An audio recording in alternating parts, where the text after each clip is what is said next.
Hi guys, it's Kathy. I hope you're doing well. So, we are at part 2 for January 31st, 1995. So it looks like most of the days are split up between 4 or 5 parts each day. So, we did get some testimony yesterday. I think she's still on the stand. I think where we left, she's still on the stand, the 911 operator. So, let's see if we can get through her today. I'm not hopeful.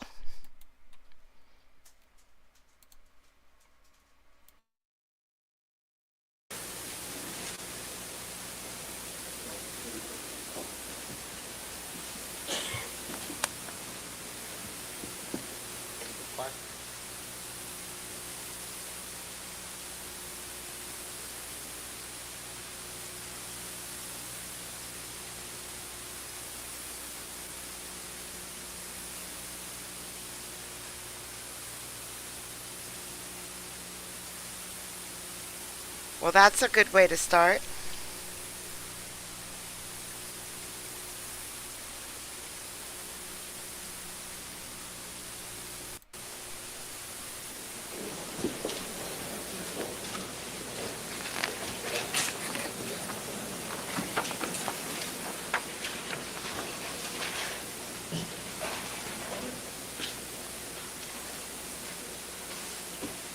All right, Mr. Darden, do you wish to call your next witness? Yes, Your Honor, thank you. The people call Detective Edwards, Your Honor.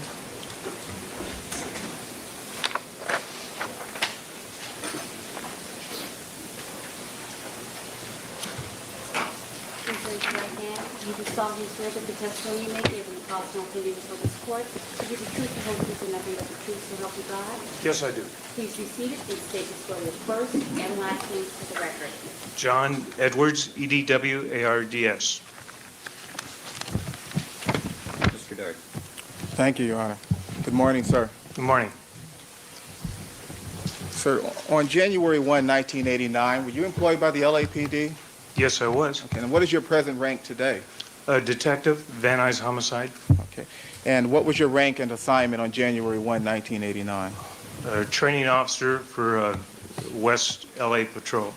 Okay. So you were a patrol officer Yes, I was. at West LA Division? Yes. Does West LA Division cover Brentwood? Yes, it does. Now, did you have a particular unit designation on January 1? Yes, I was 8 Adams 69. I was assigned to an area around Cadillac and La Cienega. And you say that you were a training officer. Yes. And what is a training officer? Training officer trains new recruits out of the academy who are assigned to the field in the various aspects of police work and standard operating procedures of the police department. Okay. And were you accompanied by a rookie trainee? Yes, I was. And who was that? Patricia Milowiski. How do you spell that? It's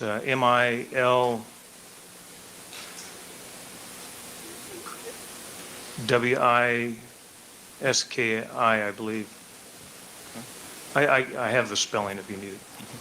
And were you on duty between 3 and 4 a.m. on that date? Yes, I was. Were you in uniform? Yes. Was your partner in uniform? Yes, she was. Did you have a police vehicle? Yes. Was that a plainclothes vehicle? It was a black and white patrol car. Okay, so it had LAPD to protect and to serve and all of that on the doors? Yes, it did. On that date around 4 o'clock in the morning, did you receive a radio call? I believe it's around 3:30 in the morning. Okay. Do you know the exact time? Not really, but I thought it was somewhere around 3:30, 3:40, somewhere in there. Okay. But you did receive a radio call? Yes. And what was the nature of that call? This is a 911 radio call at 360 North Rockingham. Woman being beaten. The operator could overhear it in the, according to the comments, the operator could overhear the woman being beaten on the phone. And where were you, if you recall, when you received that radio call? I was somewhere in the general area of La Cienega and Cadillac Robertson in there near the freeway.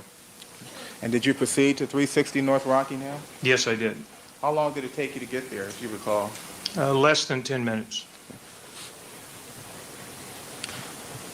A moment ago, you testified that you had a specific or particular unit designation. Is that correct? Yes. Were you also assigned a particular or specific patrol area? Yes, I was. What was your patrol area? It was from basically Venice Boulevard to Olympic and basically Robertson to La Cienega. So 360 North Rockingham then was out of your normal patrol area? Yes, quite a ways. Had you ever been to 360 North Rockingham, that is prior to January 1, 1989? No, I had not. Had you ever met the defendant here seated at the end? No, I had not. So you and your partner proceeded to that address? Yes. Tell the jury what happened next. Well, when I arrived in the Sunset Rockingham area and went into the hills on Rockingham, it was dark, it was misty, it had been raining earlier in the evening, and as I went by the first part of the estate, I was not aware that there was a gate on Rockingham. I passed it, and I ended up on the next gate, which I believe is on Ashford, if I'm not mistaken, an electronic gate, and I stopped my black and white patrol car there and noted that it was a locked security gate with a little call box out front with a button. Did you get out of the car at that time? Yes, I got out of the car and pressed the button and waited for someone to speak to me, and a female came over the speaker, said she was the housekeeper, that her name was Michelle, and that she wanted to know what I wanted. And I said, well, I had just responded there on a 911 call. A woman had been beaten. Sustained.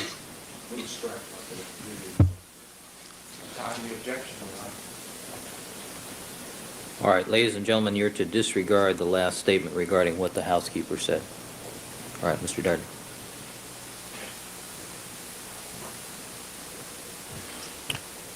What was your response to the housekeeper? I told her that I was there on a 911 call, that a woman had placed a 911 call and said she was being beaten, and that the operator could hear her being beaten over the phone, and that I needed to see and talk to the person who made that call. Okay. Did the person you spoke to, Michelle, did she allow you entry into the compound or estate at that point? No, on the contrary, she said that there was no problem there. And what did you do? I told her I was not leaving until I saw the person that made the 911 call. What happened next? Then a woman came running out of the bushes to my left, crossed the driveway. She was a female Caucasian, blonde hair. She was wearing a bra only as an upper garment, and she had on a dark, I believe it was a dark, lightweight sweatpants or night pajama bottoms. And she ran across and collapsed on the speaker, the identical kind of a speaker post on the inside of the gate. She collapsed on it and started yelling, "He's going to kill me, he's going to kill me." Then she pressed the button, which allowed the gate to open. And then she ran out again yelling, "He's going to kill me." Did you have a flashlight with you at that time? Yes, I did. What was your reaction? How did you react when you saw this woman run out of the darkness in her bra and night clothes?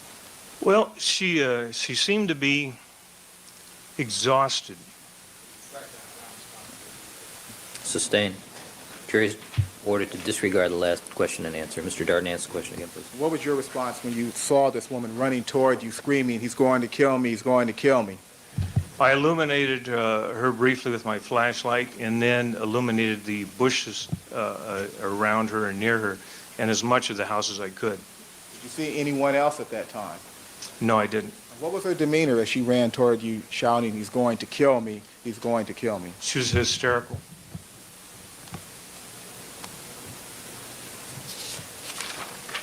And you say that she pushed the button to the gate? Well, she had pushed it more than once. She pushed it 3 or 4 times, like she was panicking. Several times she kept pushing it. And did the gate open? Yes, it opened, and she ran out to me. I didn't enter. Okay. And what happened when she ran out to you? She clung on to me, and then made several statements to me at that time. Now, you say that she ran to you and clung on to you? Well, she collapsed on me. She collapsed on you. Yes. And what was her physical demeanor and physical appearance at that time? Well, she was wet. She was shivering. She was cold. I could feel her bones, and she was real cold. And she was beat up.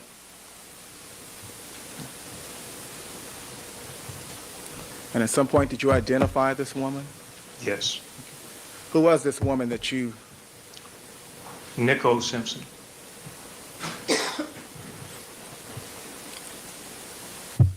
What, if anything, did she say to you after she collapsed? She said he's gonna kill me. I said, well, who is gonna kill you? She said, OJ. And what did you say? I said, well, I was a little surprised. Sustained. Officer, if you would, just answer the question. Yeah. Mr. I Dart. said, OJ who? Do you mean the football player, OJ, the football player? She said, yes, OJ Simpson, the football player.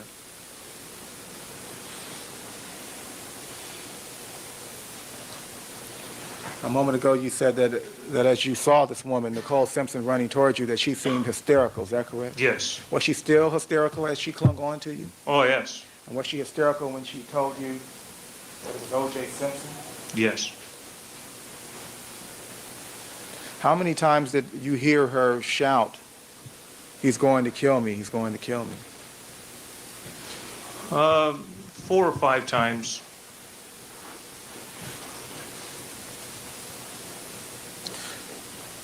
What, if anything, did you say to Ms. Simpson after she told you that the person who was going to kill her was O.J. Simpson? Well, at that point, I was a little concerned about the possibility of... Sustained. Officer, if you would, listen carefully to the question. Answer only the question that's being asked of you. Yes, Mr. sir. Dart. Thank you. May I ask another question, Your Honor? You may. What were your concerns at that point, Detective? that if someone was going to kill her, the person may have a weapon. It may come out any second. Did you ask Ms. Simpson anything at that point? Yes, I asked him if I asked her if he had any weapons. And she said yes. Overruled. Did she say what kind of weapons he had? She said he had lots of guns. You testified a moment ago that you had in your hand a flashlight. Is that correct? Yes. Did you illuminate Mrs. Simpson's face at all at that time? Yes, I did. Nicole Simpson? Yes.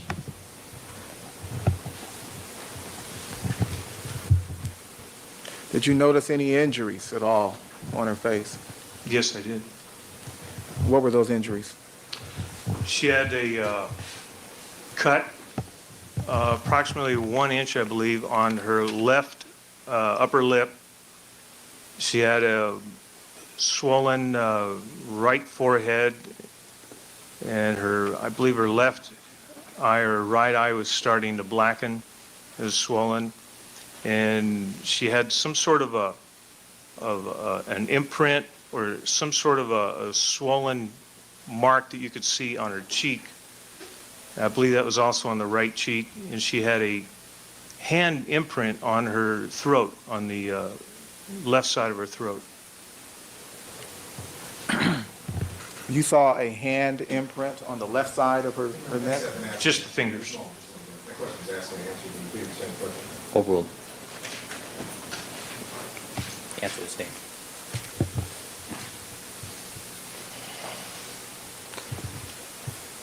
Did you ask or pose any question to Nicole Brown at that time? Yes, I asked her what happened to her face. And was she still hysterical at that point? Yes. What did she say? Overruled. She said that OJ had slapped her, hit her with his fist, and kicked her, and pulled her, I think pulled her by the hair.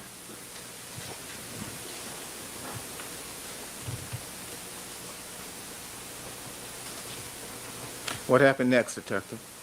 I had my partner put her uniform jacket on her because she was shivering so bad, and had her placed in the right rear seat of our patrol vehicle.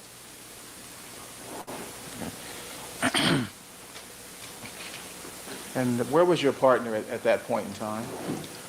After Nicole was placed in the right rear seat of the patrol vehicle, my partner got in the right front seat of the patrol vehicle, and I told her to start taking a crime report.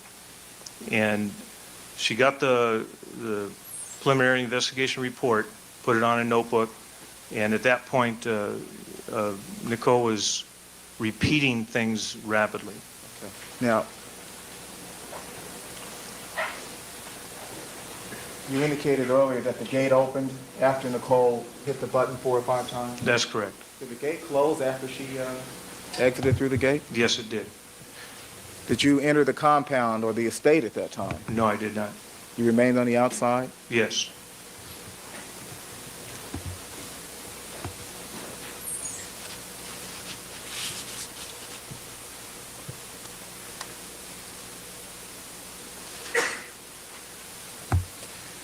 And as you placed Nicole Brown into the police vehicle, was she still hysterical? Oh, yes.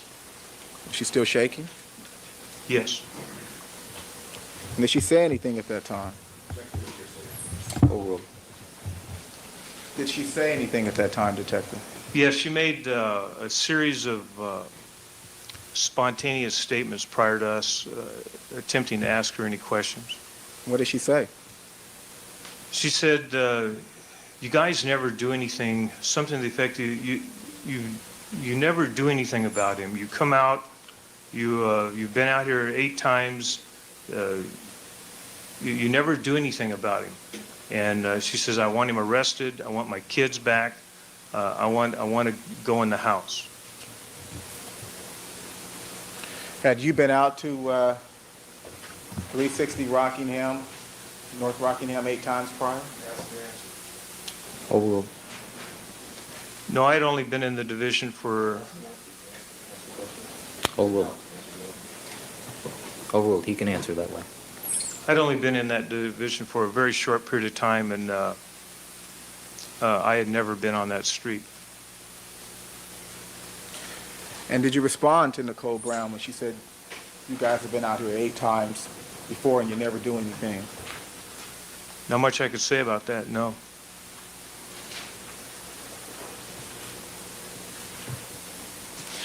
What happened next, Detective? I told my partner to hand her the preliminary investigation report, and I asked her if she would sign a crime report against O.J. Simpson. She said yes. She grabbed the notebook from my partner and the pen, and she signed her name on the document without even looking, and as fast as she could.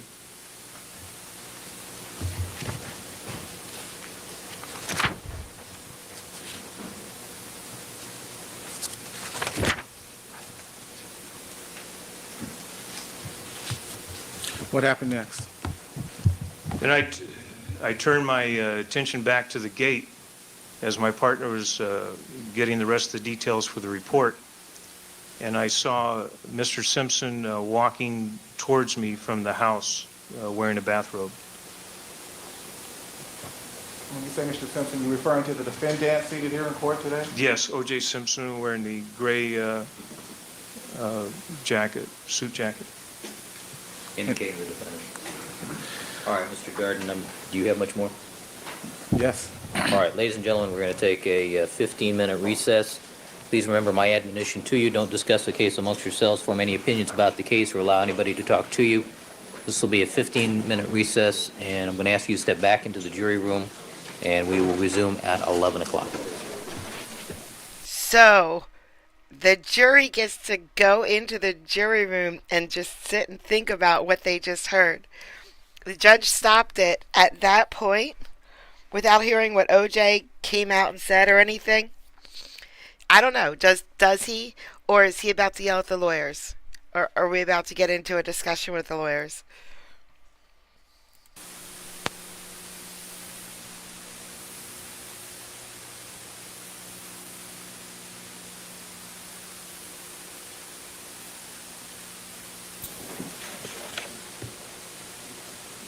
All right, counsel, let's have the jurors, please.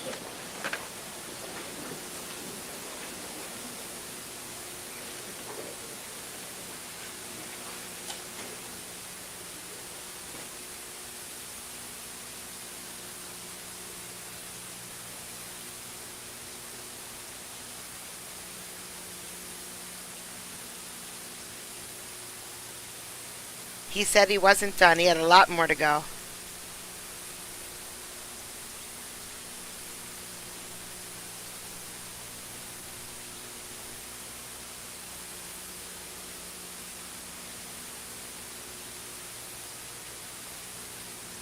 I mean, if testimony goes on for hours or days, I mean, they do have to take breaks.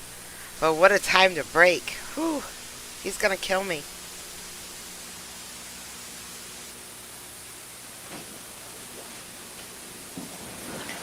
All right, back on the record in the Simpson matter. Mr. Simpson is again present with counsel, Mr. Shapiro, Mr. Cochran, Mr. Douglas, Mr. Bailey, people represented by Ms. Clark, Mr. Darden. Detective John Edwards is on the witness stand. We've been rejoined by all members of our jury panel. Good morning, Detective Edwards. You're reminded you're still under oath. Mr. Darden. Thank you, Your Honor. Detective Edwards, I believe when we left off, you had just told us that you turned your attention back toward the gate and that it was then that you saw the defendant. Is that correct? That's correct. And what was the defendant wearing when you saw him? He's wearing a open bathrobe with a pair of shorts, underwear, and no shoes. And did you still have your flashlight in your hand? Yes, I illuminated him with a flashlight as he approached me. And you shined it in his direction? Yes. Could you see his face at that time? Yes. You could see the defendant's face? Yes, it was O.J. Simpson.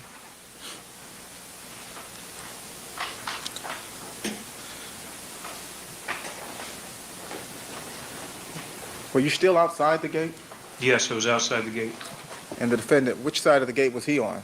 He was on the inside of the gate on the driveway. So the gate was between you and the defendant? Yes. Okay. Is there a wall or a fence at all around this compound or estate? Yes, there is. And how high is the wall and the fence? I think it's about 6 feet from my remembering it. It's about 6 feet high. And when you saw the defendant, he was walking, is that right? Yes. In what direction? He's walking directly towards me and the gate. Okay. Now, where was Nicole Brown in proximity to you? As I was facing the gate, she was to my right in the patrol car, which was behind the wall. So you were between the defendant and Nicole Brown, is that right? That's correct.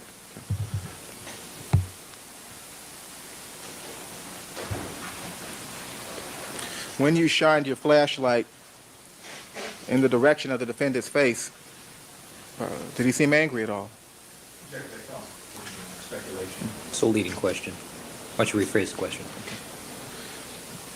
When you shined your flashlight in the defendant's direction, what, if anything, did you notice about his face? He seemed furious.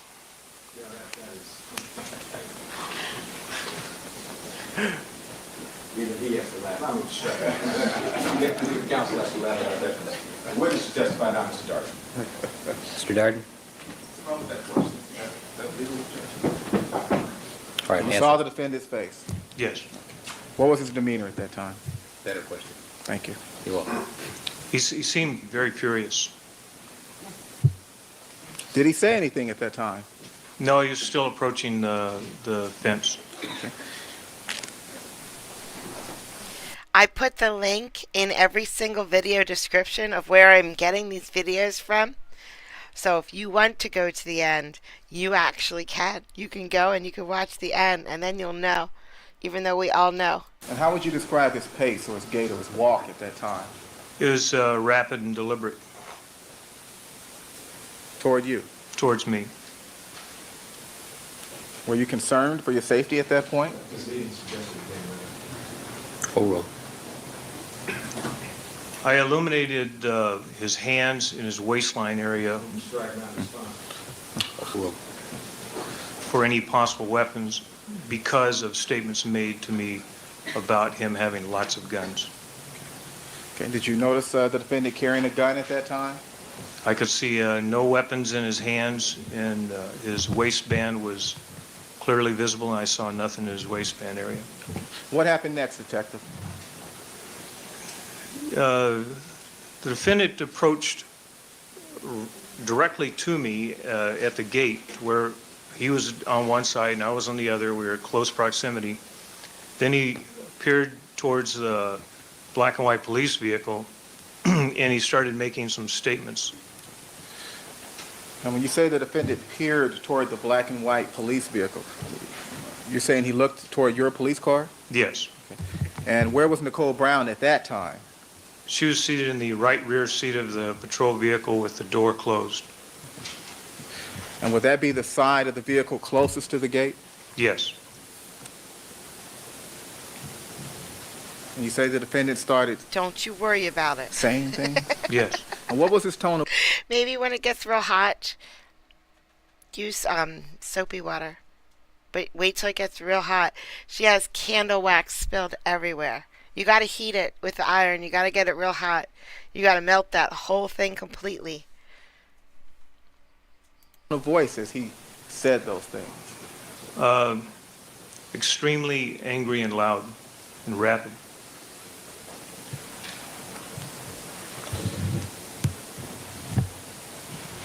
What did the defendant say at that time? Full roll.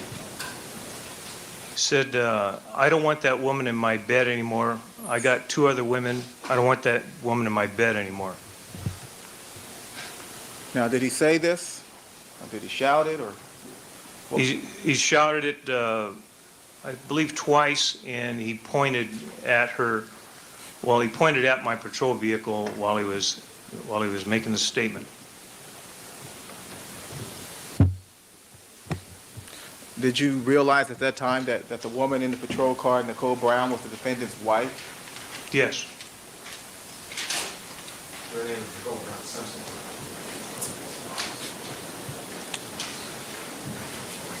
At that time, yes, that's correct.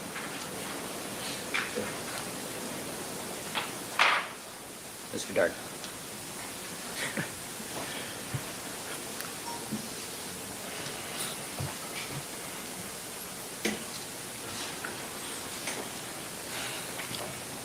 And so he shouted more than once at Nicole? Yes. Did she respond at all? She was, I believe the dome light was on in the patrol vehicle, and she was talking to my partner. Okay. Did she appear to react at all? At that point, I didn't turn around and look back at her. I did a sidestep to get between the two of them. Did you note any reaction at all or any response to the defendant's statement that I don't want that woman in my bed anymore, I have two women? From the Nicole. victim? Yes, from Nicole. No, I don't believe I did. And when you say victim, are you referring to Nicole? Yes.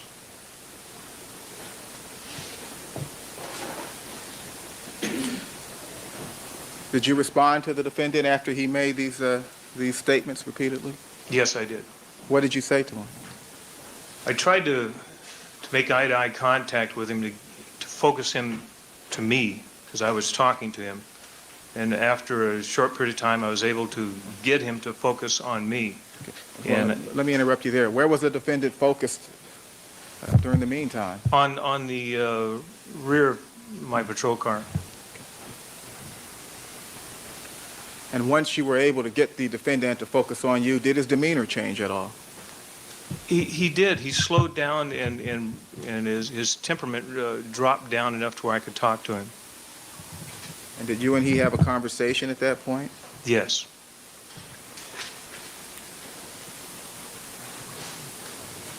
What was that conversation? I told him that Nicole had obvious physical injuries to her face, and that she said that he had hit her, and I could see trauma and open wounds to her, and that she wanted him arrested, and I was going to have to place him under arrest for spousal battery. Now, you testified a moment ago that his temperament had changed. It had dropped enough to where he was now looking at me, and it appeared we could communicate. Okay. And did his temperament and demeanor remain the same as you told him that Nicole wanted him arrested for beating her? No, it flared up back to a very loud, furious, angry mode again. And did he say anything at that time? He said, if I remember, he said, I didn't hit her. I just pushed her out of the bed, I believe.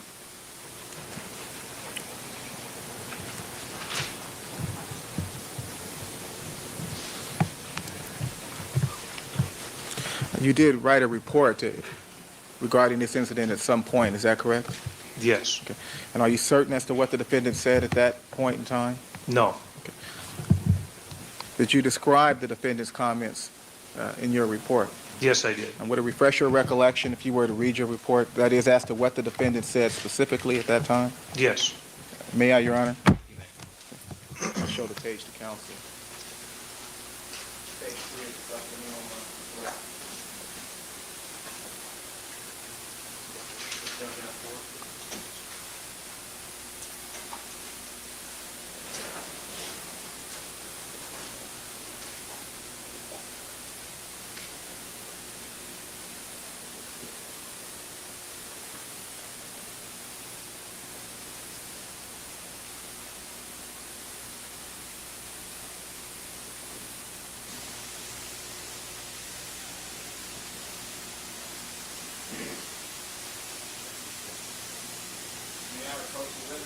You may.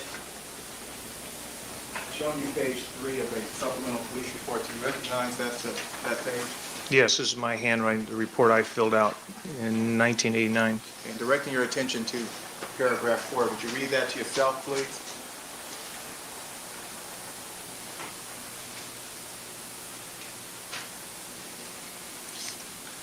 Yes. Read that. Is your recollection refreshed, officer? Yes. What did the defendant say at that point in time? That is, after you told him that Nicole wanted him arrested.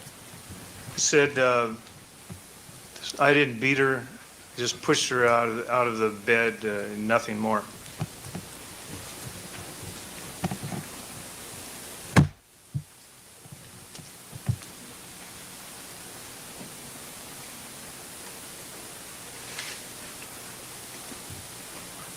What happened next?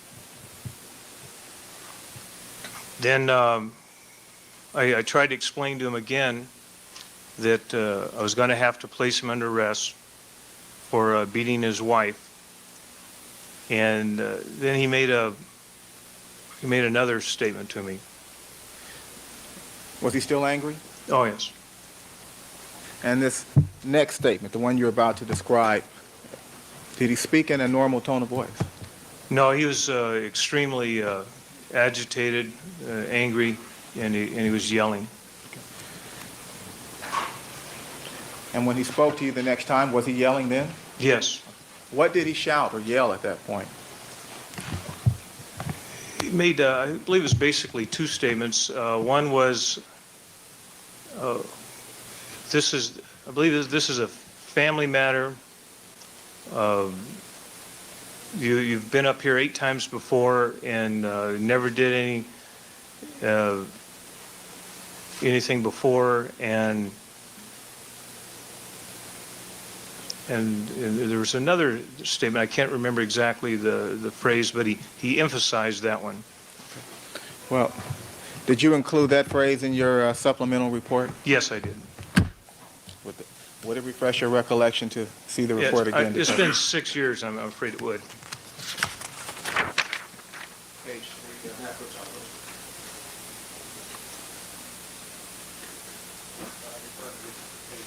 supplemental report.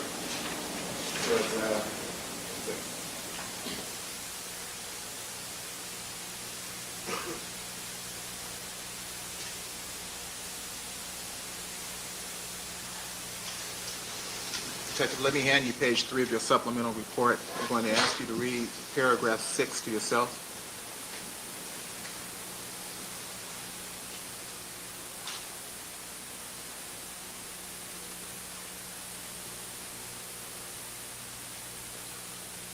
Yes. Yes. Is your recollection now refreshed? Yes, it is. By the way, in your supplemental report, did you include this particular comment in quotation marks? I believe I did. What did the defendant say at that time? He said, "You've been out here 8 times before, and now you're going to arrest me for this." And I remember he emphasized this. Then he said, "This is a family matter." I believe I said this. He said, "This is a family matter and nothing more."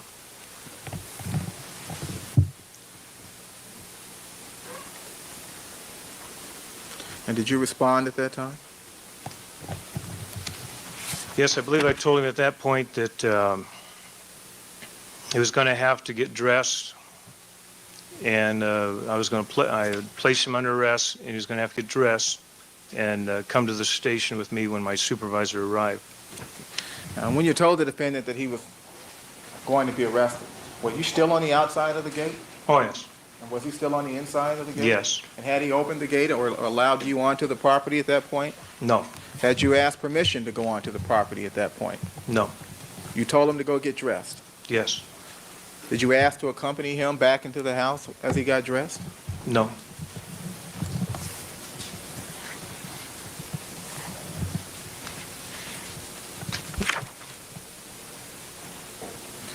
Did the defendant return to the house?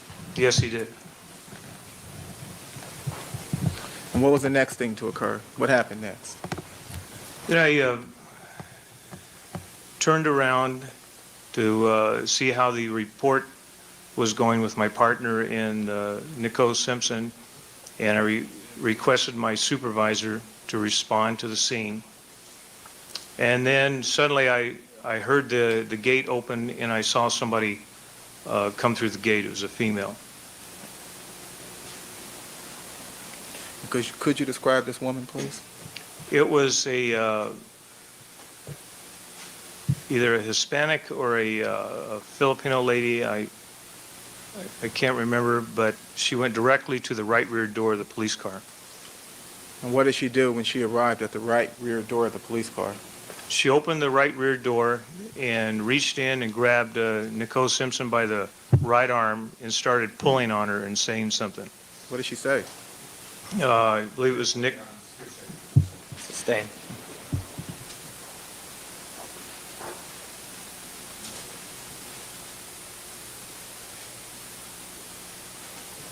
Your Honor, can we approach?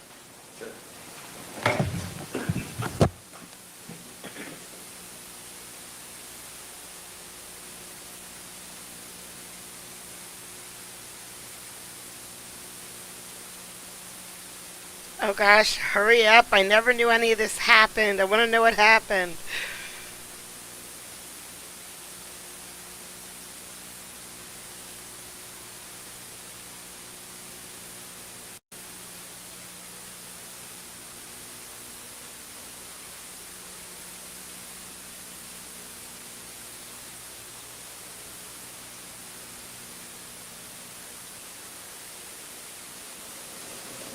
Hearsay. All right, thank you, counsel. Thank you. So could I have the last question read back, Your Honor? Certainly. Madam Reporter.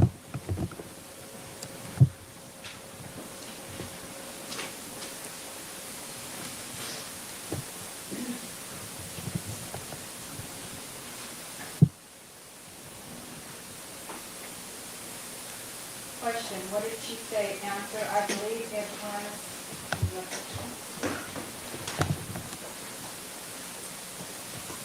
Thank you, Your Honor.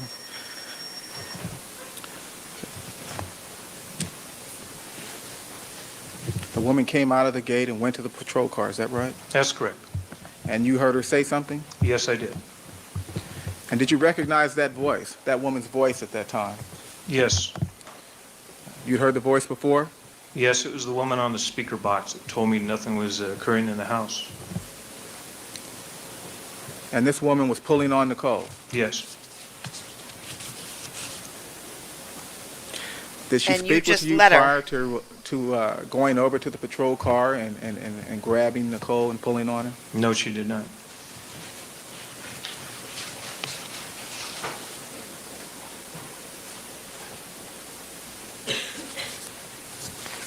What did you do at that point? I went over and grabbed her, pulled her away from the car, and closed the door after I saw and heard what she was doing. Did you give her any commands at that time? Yes, I advised her of 148 of the Penal Code, interfering with a police officer's investigation, and I told her to leave. And did she leave? Yes, she did. Now, during the time that this woman was pulling on Nicole and trying to pull her out of the police vehicle, Pulling on her. Rephrase it. Rephrase it, please. where was the defendant during the time that this woman was pulling on Nicole? He was inside the house. What happened next, Detective? After she went back inside the house, approximately 2 minutes passed, and O.J. Simpson came back out, now dressed. The defendant came back outside the house dressed? Yes. And were you still on the outside of the gate and the wall? Yes, And was he still on the inside? that's correct.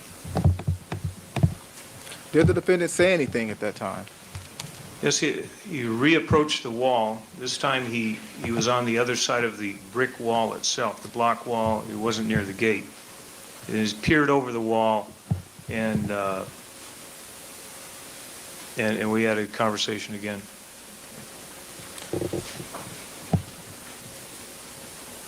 What, if anything, did the defendant say at that time? He said, "What makes you so special? Why are you doing this? You guys have been out here 8 times before, and no one has ever done anything like this before." Something along those lines. What was your response? I said I was going to have to place him under arrest, and that the law required me to place him under arrest, and there's no ifs, ands, or buts about it. Now, what was the defendant's tone of voice, that is, during this particular conversation? Well, at this point, he wasn't quite yelling as much, but he was still very angry and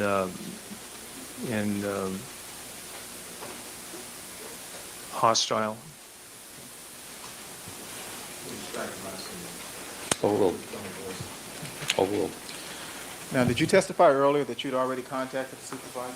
Yes, Had you asked that supervisor to proceed to 360 North Rockingham? yes, I did. And why did you ask that a supervisor be sent to the location? Because I was going to have to somehow either get inside that house or the gated area, or I was going to have to convince the defendant to come outside to make the arrest. And I was by myself and my partner. We had a injured victim with us, and I just needed another person to help us. And at some point, did you see a second police car? Yes, Sergeant Vinger pulled up in a second patrol car. And where was the defendant at that time? He had been engaged in a conversation with me, peering over the wall next to the patrol car. Okay, so you saw the patrol car arrive? Yes. Okay. And did you turn your attention away from the defendant at all at that Yes, time? yes, I did.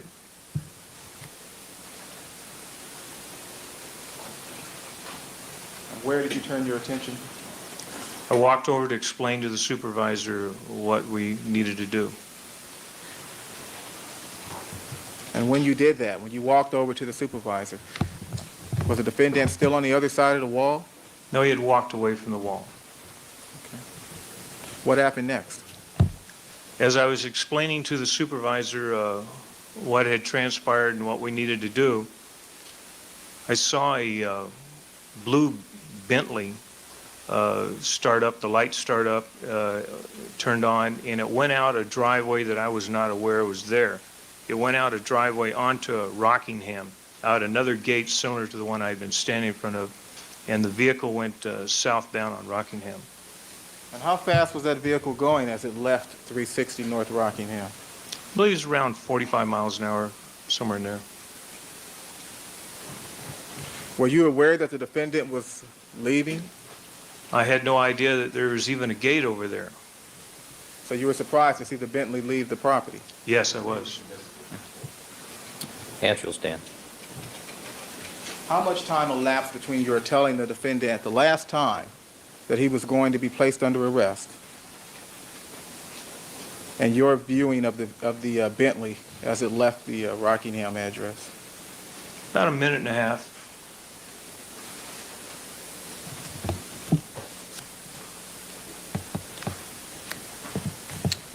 Were you in your car or outside your car when the Bentley left the property? Both the supervisor and myself were outside of both vehicles when this happened. So what did you do at that point? We both re-entered our vehicles and pursued the defendant's Bentley. No wonder more catch women him? didn't call. No. He got away? Yes, he did. During that pursuit, He got away. He got away from what? Nobody even bothered to try to detain him in any way, shape, or form. He got away. He didn't get away. did you ever activate the red lights on your patrol car? No, I didn't. You activate the siren at all? No. By the time you got into your police vehicle and started your engine, could you still see the defendant? No. Could you still see his vehicle? No.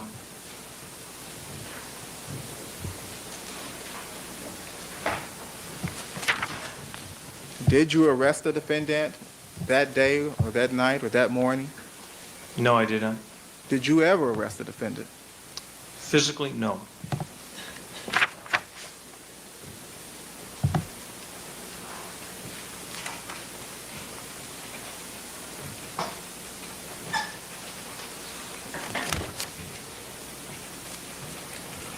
Where was Nicole? That is, where was she during the pursuit? She was in the right rear of the patrol car wearing my partner's jacket.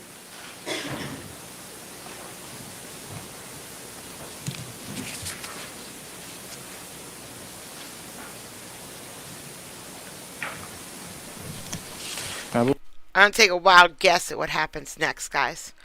They told her, well, he's gone. You can just go back in the house. You're fine. I believe you testified earlier that Nicole signed the crime report. Yes, she did. And what does that mean? What is the significance of a victim signing a crime report?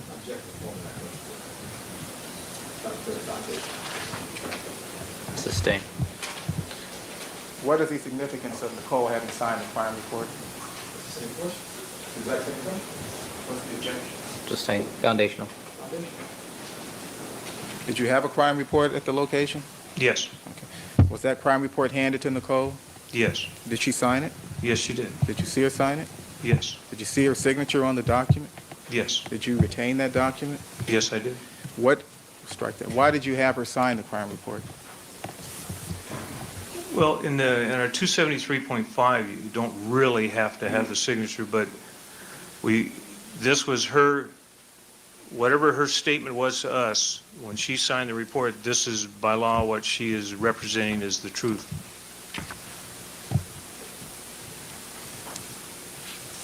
You mentioned 273.5. Yes. What were you referring to? Domestic violence, spousal battery. Penal Code Section 273.5? Yes.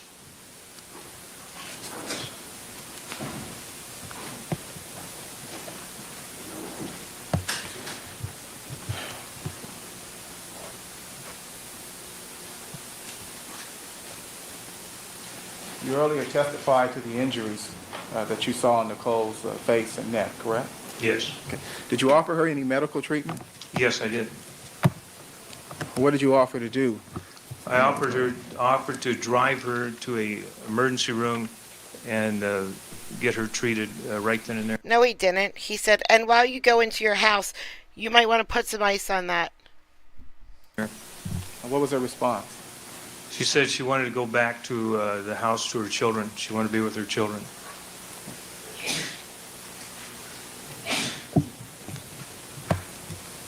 Bless you.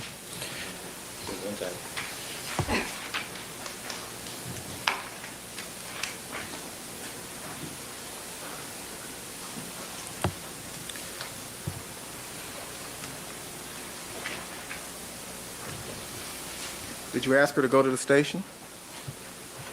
I asked her if she would go, if I could drive her to our photo lab downtown and take pictures of her injuries. And by downtown, did you mean downtown Los Angeles, Parker Center? Yes. And what did she say? She said no, she wanted to go home to her children. Did you offer her an alternative, that is to having her go downtown to take photographs? Yes, I asked her if she would go to West LA Station and have Polaroid photographs taken of her real quickly. And what did she say? She agreed to that. Now, had you taken her to Parker Center, would you have taken Polaroid photographs of her? No, I would have had a photographer take professional photographs of her injuries. And why did you want to take her initially to Parker Center as opposed to taking her to West LA? Overruled. Why did you want to take her to Parker Center as opposed to taking her to West LA? Because I felt that her injuries needed to be documented properly on film. You didn't think a Polaroid photo would be sufficient? No. Sustained. Answer stricken as being leading and suggestive.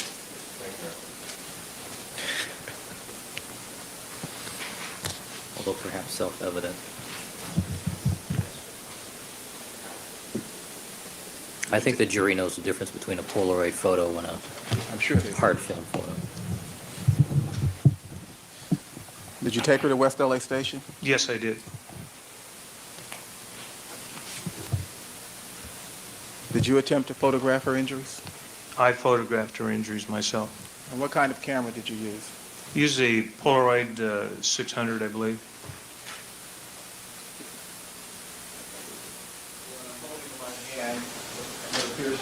Let me have counsel approach without the reporter, please.